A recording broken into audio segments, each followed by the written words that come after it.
Saudara-saudara yang terkasih dalam nama Tuhan Yesus Kristus, selamat pagi. Mari kita beribadah sejenak. Kita menyanyikan buku ND HKBP dari nomor 428 ayat 1.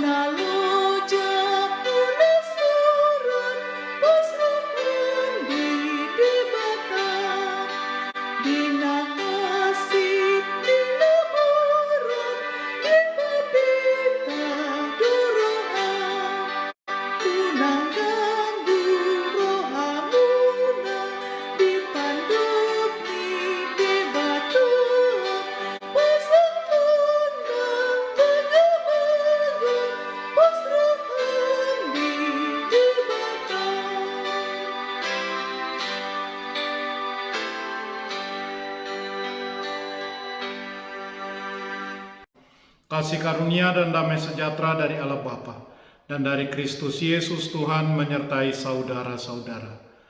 Amin. Saudara-saudara, firman Tuhan renungan harian Jumat 3 Juni 2022 dari kitab Yunus pasal 4 ayat 4 mengatakan, "Tetapi firman Tuhan, layakkah engkau marah?" dalam bahasa Batak Toba. Dungi ninajahu bama tung turut maho marro nirimas. Demikian firman Tuhan. Saudara-saudara, kadang-kadang kita berdoa salah seperti yang Yakobus katakan. Kamu berdoa juga, tetapi kamu tidak menerima apa-apa karena kamu salah berdoa. Sebab yang kamu minta itu hendak kamu habiskan untuk memuaskan hawa nafsumu. Yakobus pasal 4 ayat 3. Karena kita menginginkan apa yang kita inginkan, bukan apa yang Tuhan inginkan. Pelajaran yang Tuhan ajarkan kepada Yunus dan kita melalui renungan harian ini adalah bahwa kita jangan memandang dunia dengan cara yang salah. Kita harus bersyukur dan memuji Tuhan atas kebaikannya yang memelihara dunia, atas apa yang terjadi, dan menerimanya sebagaimana Tuhan memberikannya. Mengapa Yunus tidak mau pergi ke Niniwe, ke kota besar itu, dan menyampaikan firman Tuhan kepada penduduknya? Sudah dalam waktu yang lama bangsa Israel dan Asyur adalah saingan dan bermusuhan. Yunus adalah seorang nabi yang populer di Israel. Maka dalam pelayanannya sebagai nabi, jika terlihat oleh orang lain bahwa dia membantu musuh, akhirnya karirnya boleh berakhir. Juga orang Niniwe cukup jahat dan kejam. Jadi Yunus membenci mereka karena bangsa Israel, dan Yunus berharap bahwa Tuhan akan menghukum dan menghancurkan orang Niniwe. Dalam melakukan firman Tuhan, ketika Yunus pergi ke Niniwe dan menyerukan 40 hari lagi maka Niniwe akan ditunggang balikan. Orang Niniwe percaya kepada Allah, lalu mereka mengumumkan puasa dan baik orang dewasa maupun anak-anak mengenakan kain kabung. Ketika Allah melihat perbuatan mereka itu, yakni bagaimana mereka berbalik dari tingkah lakunya yang jahat, maka menyesallah Allah karena malapetaka yang telah dirancangkannya terhadap mereka, dan ia pun tidak jadi melakukan penghukumannya. Respons Allah sangat mengesalkan hati Yunus.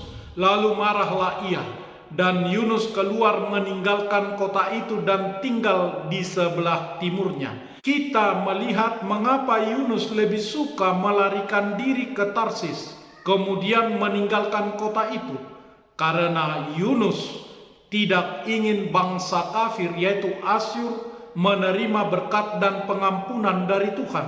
Bahkan Yunus tampaknya tidak setuju dengan cara Tuhan mengampuni dosa Niniwe. Yunus sedang mencoba untuk memengaruhi Tuhan, bagaimana Tuhan bersikap kepada bangsa tersebut. Kasih dan anugerah Tuhan telah Tuhan berikan kepada Yunus dan bangsa Israel. Tetapi Tuhan juga menunjukkan kasih dan kebaikannya kepada musuh-musuh Israel. Menurut Yunus, itu tidak pantas, karena bangsa di luar Israel tidak pantas mendapatkannya. Yunus pun marah dan mendebat Tuhan dengan mengatakan bahwa penduduk Niniwe tidak layak mendapat kasih karunia Tuhan. Yunus yang nasionalis dan patriotik marah kepada Tuhan. "Ya Tuhan, cabutlah kiranya nyawaku, karena lebih baik aku mati daripada hidup." Yunus pasal 4 ayat 3. Kemudian Tuhan bertanya, "Layakkah engkau marah?" Seolah-olah Tuhan berkata, "Yunus, aku berhak membunuhmu karena tidak menaati firman-Ku." Tuhan memiliki hak lebih untuk menghancurkan Yunus yang tidak taat daripada menghancurkan orang Niniwe, karena orang Niniwe bertobat dari dosa mereka.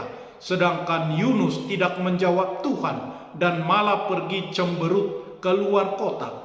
Yunus berharap mungkin Tuhan akan menghancurkan kota itu, dan dia ingin berada di sana untuk menyaksikannya ketika itu terjadi.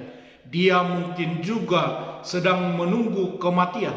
Boleh kita bandingkan dengan kisah Nabi Elia ketika berhadapan dengan nabi-nabi palsu dan Isabel. 1 Raja-Raja pasal 19 ayat 4. Sementara Yunus menunggu, Tuhan masih bekerja untuk tujuannya.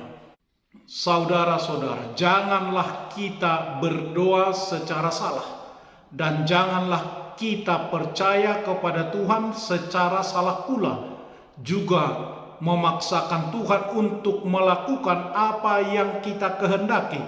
Jangan pernah melakukannya. Bertobatlah segera seperti orang Niniwe dan diselamatkan Tuhan. Amin. Marilah kita berdoa. Ya Tuhan Allah, Bapa kami yang di surga, Maha Pengasih bagi umat manusia. Engkau memberikan anak-Mu yang tunggal itu memikul semua dosa sampai di kayu salib. Kuatkanlah kami supaya kami ketika diingatkan oleh firman Tuhan segera bertobat seperti orang Niniwe, yakni menerima keampunan dosa melalui anak-Mu Yesus Kristus Tuhan kami. Amin. Marilah kita menyanyikan buku nyanyian HKBP dari nomor 428 ayat 1.